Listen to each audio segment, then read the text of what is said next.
Vážení Slovania, krásne Slovanky, po úspešne uzavretom a hlavne úspešne zdokumentovanom dobrodružstvami nabitom testovacom týždni vám King Julien Motor konečne prináša dlho očakávané detailné hodnotenie motocykla Honda NT 1100 pre modelový rok 2023, respektíve 2024.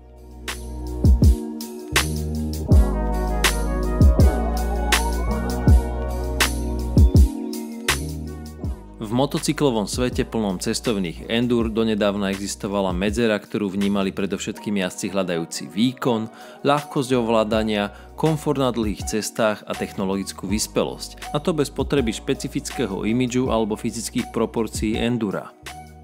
Odpoveďou Hondy na tieto požiadavky je práve NT 1100. Poctivý cestovný motocykel, ktorý nie je ohromne ťažký ako taký Goldwing, ani vysoký a robustný ako Africa Twin a navyše prichádza s bohatým zoznamom výbavy, ktorá nám už v základnom modeli má ponúkať vysoký komfort a všetko potrebné na každodenné cesty do zamestnania, ale najmä na dlhé cesty s plným zaťažením. Pohodlný, agilný a príjemný. Tieto tri pojmy majú podľa slov Hondy najlepšie zhrnúť podstatu modelu NT 1100. Poďme sa však teraz pozrieť na to, ako zapôsobila na mňa a moju šarmantnú ladvinku v našej každodennej realite.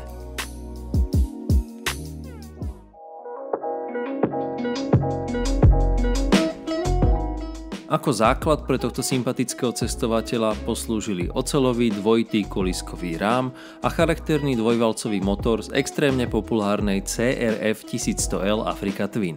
Okrem toho sa však jedná o úplne odlišný stroj, a to nielen vizuálne. Jeho podvozok bol totiž navrhnutý na čisto cestné dobrodružstvá.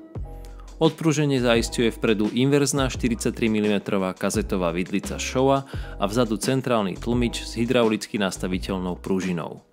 Brzdy tvoria vpredu dva 310 mm kotúče spojené so štvorpiestovými radiálne upevnenými strmeňmi a vzadu jeden 256 mm kotúč s hydraulicky ovládaným jednopiestikovým strmeňom.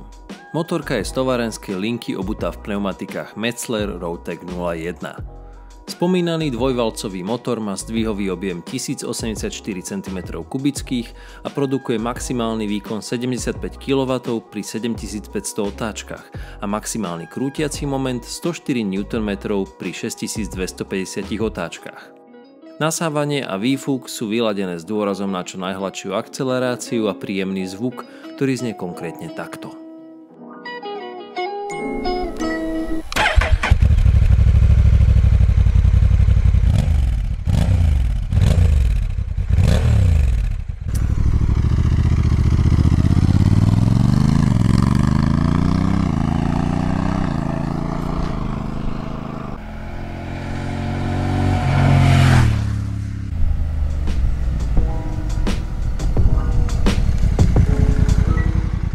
Výkon agregátu pritom nie je na úkor spotreby paliva. Vďaka svojej úspornosti má tento stroj s 20,4 litrovou palivovou nádržou byť schopný potenciálneho dojazdu až 400 km. Telo NT 1100 má pohotovostnú hmotnosť 238 kg v manuálnej verzii a o 10 kg viac vo voliteľnej verzii z DCT, ktorú recenzujem konkrétne v tomto videu. DCT predstavuje dvojspojkovú prevodovku, o ktorej si samozrejme povieme v tomto videu viac, na začiatok však postačí, že sa jedná o hondiackú verziu automatu. Preto by sme na motorke s týmto označením márne hľadali páčku spojky alebo radičku. Uhladené a štíhle proporcie kladú dôraz na aerodynamiku a všetko od pozície jazdca až po ochranu pred nárazom vetra bolo navrhnuté s dôrazom na komfort pri dlhších cestách. Výšku a uhol sklonu plexištítu je možné nastaviť do 5 polôch. K ešte lepšej ochrane jazdca prispievajú aj horné a dolné deflektory.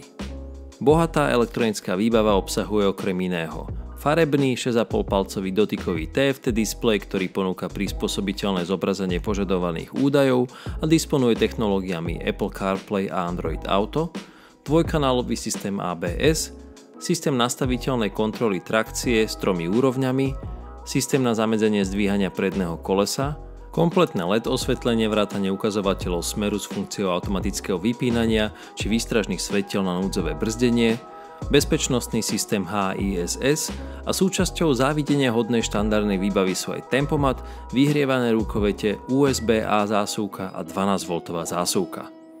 Farebné prevedenia platné pre modelový rok 2023, vrátane toho, v ktorom prichádza aj hviezda môjho dnešného videa, boli pre rok 2024 aktualizované na nasledovné 3 vzrušujúce variácie.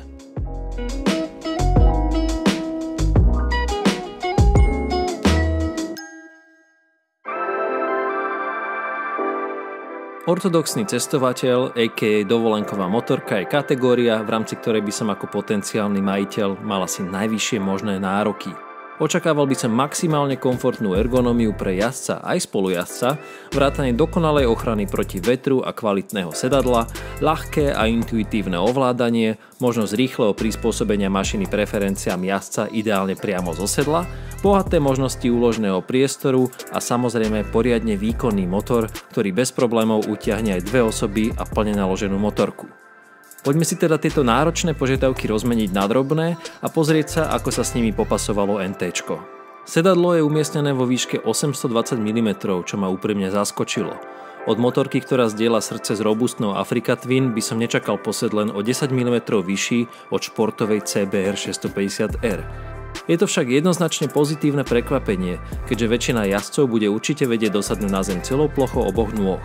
S mojimi 177 cm mi motorka sadla do ruky úplne ako vyrobená na mieru a stupačky používam na nasadnutie len preto, aby som neokopal krásne dizajnové kufre. Vtipným detailom je, že napriek nízkemu posedu mám zo sedla pocit, ako keby som sedel v autobuse a mal najlepší výhľad na svete. Robustná nádrž a priestranný kokpit vedia dokonale oklamať mozog. No moja pozícia na tomto bajku je absolútne asi najpohodlnejšia, ako som kedy zažil. Ruky mám absolútne zrelaxované, ramená sa nenamáhajú, spodná polovica mojho tela to je proste ako na tróne. Fakt si to užívam, chrbát mám úplne rovný, čiže žiadna záťaž, neviem si predstaviť, kto by mohol mať problém s týmto bajkom. Je to naozaj asi najpohodlnejšia vec, na akej som kedy sedel. No, úspešne sme dorazili do Prahy. Čistého času sme cestovali zhruba tých 4,5 alebo 5 hodín. A ja môžem povedať, že sa cítim absolútne komfortne. Normálne by som 3 hoďky ešte zvládol. Dokonca aj sedadlo, ktoré som si myslel, že možno nebude až také komfortné, ako sa zdá na prvý pohľad, že čas ukáže, ma začalo omíňať až po nejakých 2,5 hodinách v sedle bez prestávky, čo je vynikajúci výsledok. A stačilo sa trochu pohmíriť a upraviť si pozíciu a zase som bol v pohode. Takže na to, že to nie je vyslovene komfortné sedadlo, ale štandard, je to neskutočne dobré. Je to fakt zážitok jazdiť s niečím takýmto. A človek si vyslovene chce tú cestu vychutnávať a nezastavovať. To som nezažil pri žiadnej inej motorke. Takže NT-čka má už teraz veľké miesto v mojom srdci. Čo sa ovládacích prvkov týka, páčka brzdy je nastaviteľná a ako som už spomínal, páčka spojky nám tu vďaka systému DCT chýba. To jednoznačne zvyšuje intuitívnosť a jednoduchosť ovládania motorky, ku ktorým prispieva okrem iného aj možnosť ovládať displej dotykom. Bohužiaľ, spomínaný dotykový displej neraz reaguje s omeškaním a dokonca nevždy ukazuje údaje synchrónne s malým spodným LCD displejom, čo mierne kazí prémiový dojem. Veterná ochrana je však v štandardnej výbave na tejto motorke dokonalá. Teraz malý test ochrany proti vetru, kde začneme ten vietor cítiť. Nič. Toto je už úroveň vrchu mojej helmy. Až tu niekde. Až tu. Hop, nič. Tuto to začne. Pozrite až kde. To je absolútne nad mojou helmou. Robí to perfektný job. Ja ten náraz vetra naozaj necítim. Jedine trošku mi oliskáva ramená, ale úplne na okrajoch. Ináč je to veľmi, veľmi komfortné. A možno som išiel aj rýchlejšie ako 130 a možno som išiel aj podstatne rýchlejšie ako 130 a stále to bolo vynikajúce. Plexi v najvyššej pozícii mi odvádza prúd vzduchu až nad helmu a široká nádrž, kapotáž a štandardne montované vrchné a spodné deflektory mi definitívne chránia stred tela, ruky aj nohy. Dokonca ani počas mokrej daždivej jazdy, ktorú sme si na našom roadtripe užili naozaj naplno, sme vďaka týmto ochranným prvkom nezmokli zďaleka tak zle, ako by tomu bolo na ktorejkoľvek inej motorke, ktorú som doteraz jazdil. Jedinou, avšak podstatnou výtkou, ktorú mám k veternej ochrane je, že plexištít nie je navrhnutý tak, aby sa dal nastaviť jednou rukou za jazdy. Jediná vec, ktorú som zanedbal, bola, že som mal nastaviť veterný štít na najvyššiu pozíciu, hlavne teraz v prvej časti nášho tripu, keď sme plánovali ísť hlavne po diaľnici. Ale zabudol som na to samozrejme, ako vždy. A teraz je to trošku problém, pretože naozaj treba na to silu, treba na to obe ruky. Skúšal som sa s tým nejak popasovať, ale nepodarilo sa mi to. Prečo sa tu Honda nerozhodla nainštalovať jednoduchý páčkový mechanizmus, ktorý by umožnil rýchle nastavenie niekoľkých polôch štítu, tak ako to môžeme vidieť u mnohých iných cestných motoriek, je bohužiaľ mimo moje chápanie. Osobne to žiaľ považujem za dosť vážny nedostatok v rámci celkového komfortu.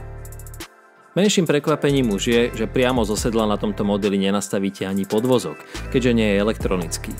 Čo sa úložného priestoru týka, toho je na mojej testovačke viac než dosť. V štandardnej výbave motorku dostanete s dvomi bočnými kuframi s objemom 33 a 32 litrov a voliteľný vrchný kufor, ktorý okrem luxusnej opierky pre ladvinku ponúka dodatočný úložný priestor s objemom 50 litrov. Veľmi vhod mi prišla aj 4,5 litrová kapsa na palivovú nádrž, vďaka ktorej som nemusel inštalovať stojan na telefón a príslušenstvo na vlogy som mal stále po ruke. Kufre sa dajú hravo odstrániť a navyše obsahujú praktické vnútorné mäkké tašky na ľahkú prepravu batožiny. Môj komfort je však druhoradý, ba priam nepodstatný, pokiaľ by mi zozadu nariekala ubolená ladvinka. Poďme si teda povedať, ako komfortne sa na NT-čku jazdí z pohľadu pasažiera. Interview po celom dni jazdenia.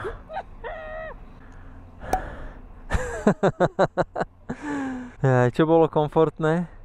Celá jazda bola komfortná. Normálne do Prahy z Bratislavy ako nič. Celý deň, ale ako nič. Akože som fresh. Celá, žiadne krče, žiadna svalovica. Nemusela som mať na sebe bačok, takže vôbec ma neboli chrbát, nemusela som byť zohnutá, vystretá. Všetko super. Sedadlo pohodlné. Super. Super. Chceme ju? Áno. Ďakujem. Na záver by som ku komfortu ešte dodal, že motor produkuje len veľmi príjemné množstvo tepla a ani počas horúcich letných dní som nemal pocit, že chce z môjho rozkroku spraviť praženicu.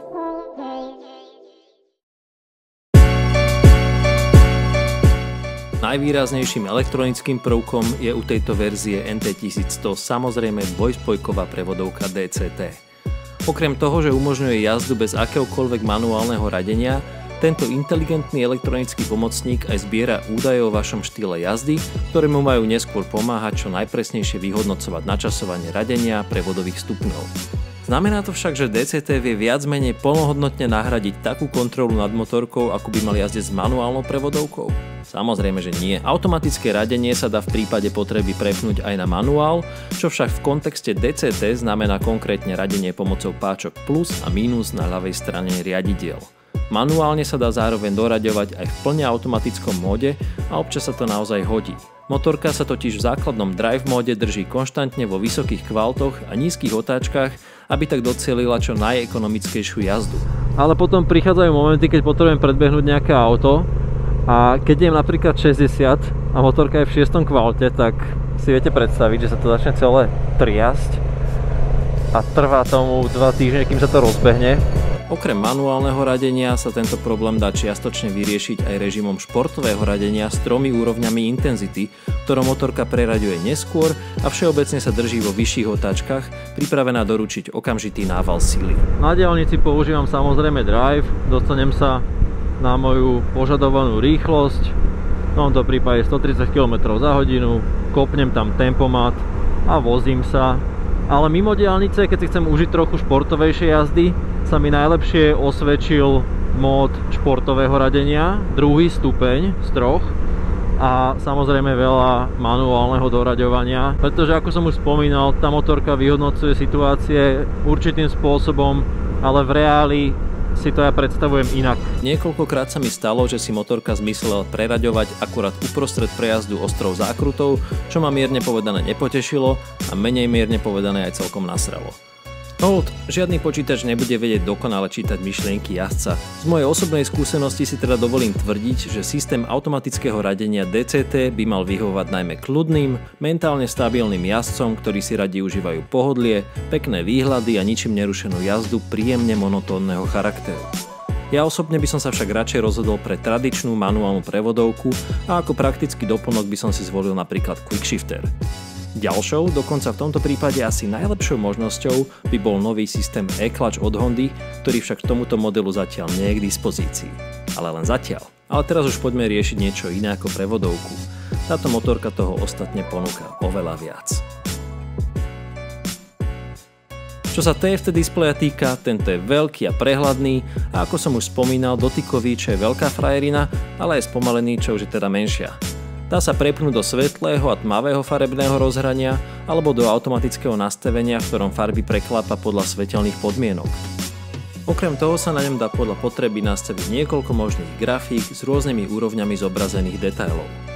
Elektronicky riadená škrtiaca klapka Throttle by Wire umožňuje ovládanie výkonu a charakteru motora zásahmi systémov nastaviteľnej kontroly trakcie a systému na zamedzenie zdvíhania predného kolesa Wheelie Control. Jazdec môže voliť z 3 prednastavených režimov, ktoré pokrývajú širokú škálu jazdných podmienok a v užívateľských režimoch User 1 a 2 si môže používateľ jednotlivé parametre nastaviť podľa svojich požiadaviek. Po nastavení sa režim User automaticky uloží, takže nie je potrebné všetko opakovať pri každom zapnutí zapaľovania. V neposlednom rade chcem pochváliť celkovú intuitívnosť používania, s ktorou som osobne veľmi spokojný, keďže aj prostiačik ako ja sa zvládol so všetkými nastaveniami zoznámiť prakticky bez manuálu. Súčasťou elektronického balíčka je aj Bluetooth konektivita a jazdec si tak vie s motorkou spárovať svoj múdry telefón a interkom a prípadne si aj pustiť cez mobilnú aplikáciu hudbu alebo navigáciu.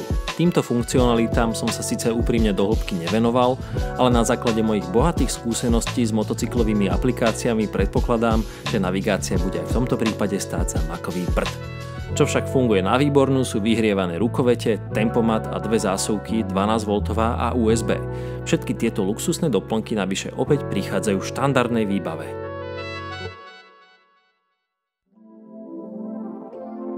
Ako sme si už povedali, NT1100 je primárne zameraná na cestovanie. Znamená to však, že nezvládne nič iné? V rámci môjho testu som z motorky zhodil bočné kufre a s prekvapením som zistil, že vôbec nie je taká rozmerná, ako sa mi spočiatku zdalo. Razom sa z nej stala relatívne mrštná a štíhla mašina, ktorá je voči mestskému životu prívetivejšia a hlavne zmysluplnejšia ako je terénna sestra Africa Twin. Viem si ju kľudne predstaviť ako každodenné vozítko, aj keď využívať tak potentnú motorku len na to by bol hriech. Samozrejme najviac totiž žiari mimo mesta na dlhých výletoch. Do 3 objemných kufrov sme sa bez najmenších problémov zbalili 2 na predĺžený víkend a naozaj sme sa nemuseli nejak obmedzovať. Viem si kľudne predstaviť vychytiť sa vo dvojici aj na týždeň do Chorvátska bez akýchkoľvek obav o dostatok batožinového priestoru. Ďalším plusom je, že vlastnosti motorky sa ani s plným nákladom pocitovo takmer vôbec nemenia. Nissin brzdy si taktiež robia svoju robotu výborne a to bez ohľadu na hmotnosť navyše. Spotreba približne 5 litrov na 100 km v drive móde je taktiež veľmi vítaným plusom. Jazdu si môžete užívať naplno s minimum prestávok, ktorých aj vďaka úžasnému celkovému komfortu naozaj vôbec nebude treba veľa. Po celom dni v sedle plne naloženej motorky som mal po príchode do našej destinácie stále pocit, že by som ešte kľudne zvládol ďalšie 3 hodiny bez utrpenia a väčšej únavy. Veľmi praktickou a silnou výhodou Hondy, ako aj všetkých ostatných hlavných japonských producentov, zvyčajne je, že aj k novým modelom takmer okamžite nájdete hrbu príslušenstva, či už originálneho alebo aftermarket. No a špecifickou výhodou práve modelu NT1100 je, že už v štandardnom balíku nebudete potrebovať takmer nič navyše. Poďme si to teda ešte raz zhrnúť. Deflektory, bočné kufre, tempomat, vyhrievané rukovete, 2 zásuvky a dokonca aj centrálny stojan, ktorý je veľmi praktický napríklad pri údržbe reťaze, a to všetko v cene základného modelu. Za menej ako 15 000 eur tak dostanete motorku kompletne vybavenú na cestovanie bez ďalších investícií. Osobne by som si už len zaobstaral vrchný kufor, lebo nič iné z esenciálnych doplnkov mi naozaj nenapadá. A teraz pár slov k všestrannosti. Určite vás totiž trápi jedna zapeklitá otázka, konkrétne priblíži sa NTčko aspoň na míľu offroadovej legende Africa Twin. Nuž, lepšie raz vidieť ako 100-krát počuť a preto si poďme túto zaujímavú tému rozlúsknuť v rámci našej pravidelnej offroad výzvy. Tak, drahí priatelia, oristíme ručnú brzdu, naštartujeme motor a ide sa na offroad. Ako vidíte, mám to v rain móde, teda dažďovom, čo znamená najmenej agresívny mód, čo znamená najmenej citlivosti plynu, trakčná kontrola na vysokom leveli. No na to, koľko tu je štrku a podobne, sa motorka drží veľmi dobre.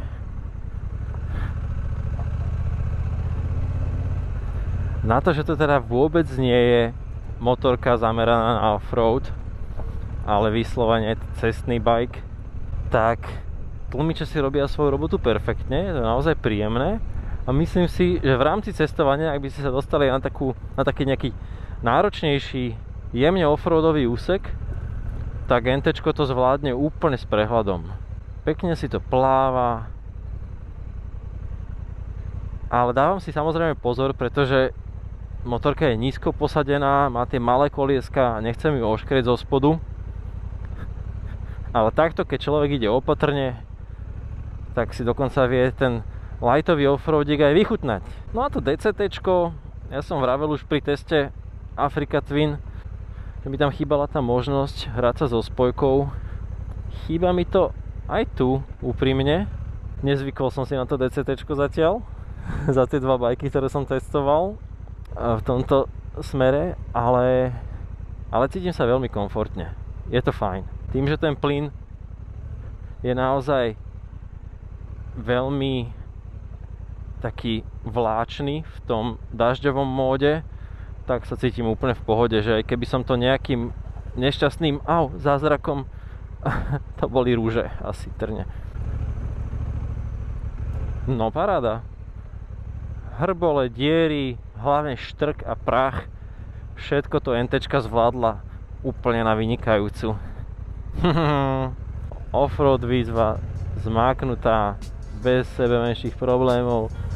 Vraciam slovo do štúdia. Samozrejme, NT1100 je celou svojou bytosťou veľmi schopný partner na on-road, teda cestné dobrodružstva.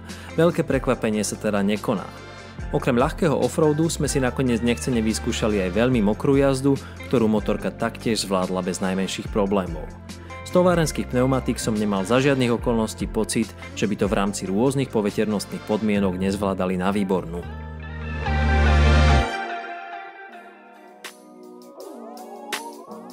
Od ortodoxného cestovateľa by som neočakával pretlak osobitného charakteru alebo príliš silný fokus na element zábavy. Honda však naznačuje, že NTčko by malo byť športovým cestovateľom. Pravdou je, že nájsť 250 kg cestnú motorku, ktorá by sa pri športovej jazde v zákrutách zdala vyslovene ľahká a mrštná, by asi pochopiteľne bolo výzvou. Na druhej strane táto motorka má tak príjemne vyladený podvozok a populárny svižný motor s riadnym kusom dvojvalcového charakteru, že mi netrvalo dlho, kým som si na jej hmotnosť zvykol a dovolil som si z nej a vyždí ma trochu viac adrenalínu. Športová motorka je to asi viac kapotážou ako celkovými jazdnými dojmami, ale rozhodne vie byť príjemne živá a zábavná. Napriek všetkým superlatívom a neskutočne štedrej výbave je však tento model príjmaný všeobecne celkom vlažne a väčšina jazdcov sníva skôr o terénnej Africa Twin, a to napriek tomu, že sa s ňou do terénu nikdy neodvážia. A ja sa pýtam sám seba prečo. A keďže som tu sám, tak si sám skúsim aj odpovedať. Uznávam, že endura majú v sebe naozaj niečo divoké a neskrotné, niečo alfasamecké, na prvý pohľad nebezpečné a plné testosterónu. To sa zákonite pretavuje do príťažlivého súrového terénneho dizajnu. A je to práve dizajn, čím NTčko podľa mňa trpí asi najviac. Prednou maskou, ktorá zdieľa charakteristické črty s hondiackými skútrami, totiž na prvý pohľad nápadne pripomína práve tieto vozítka a nie je tu nebezpečnú štýlovú hračku, po ktorej sa jednoducho musíte obzrieť. Ak si teda jazdec vyslovene potrpí na imidž, na menej nápadnom NTčku si ego veľmi nenafúkne. Je to proste jedna z tých mašín, na ktoré si musíte sadnúť, aby ste ich vedeli naplno oceniť. Ale ako náhle na nej spravíte prvých 500 km do neznáma, je veľká šanca, že sa s ňou už nikdy nebudete chcieť rozlúčiť. Napriek tomu, že ani mňa jej dizajn neohúril, bol som na túto motorku špeciálne zvedavý a vkladal som do nej veľké nádeje. A právom. Je to totiž trieda sama o sebe a niečo, čo doteraz v motorkárskom svete naozaj chýbalo. A po mojej týždňovej skúsenosti som sa do nej bezhlavo zalúbil aj ja a moja šarmantná Ladvinka.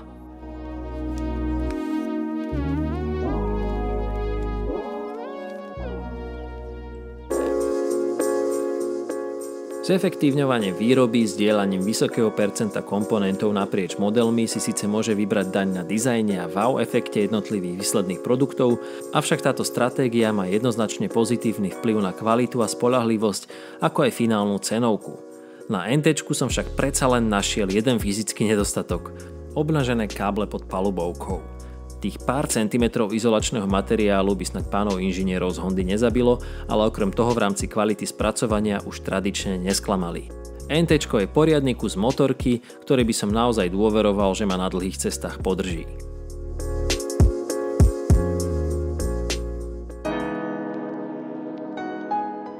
A teraz je už čas povedať si, pre koho je táto motorka správnou voľbou a kto by sa mal radšej rozhliadnuť po iných alternatívach. Ako som už spomínal, NT sa stalo tak povediac kategóriou samou o sebe a zatiaľ mi nenapadá iná motorka, s ktorou by som ju dokázal priamo porovnať. Je to dospelá mašina s jasnou víziou, ale zároveň vďaka svojej relatívnej kompaktnosti a jednoduchosti ponúka dosť versatility, čím teoreticky dokáže uspokojiť široké spektrum jazdcov a ich rozličných požiadaviek. Bude sa cítiť doma v akomkoľvek cestnom prostredí, či už to bude v meste, na diaľnici alebo v serpentínkach prímorských destinácií. Pre začiatočníka môže byť hlavne v DCT verzii veľmi príjemnou vstupnou bránou do motorkárskeho sveta.